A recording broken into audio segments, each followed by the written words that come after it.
ఆలకించగా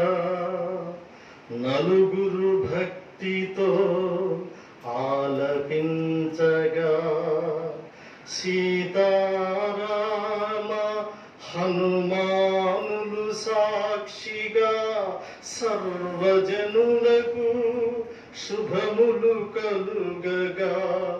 కవి కోకిల వాల్మీకి పలికిన రామాయణమును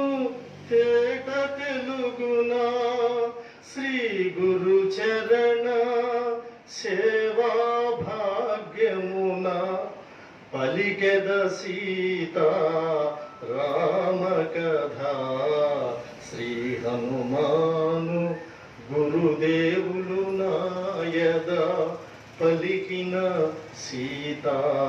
రామ కథ.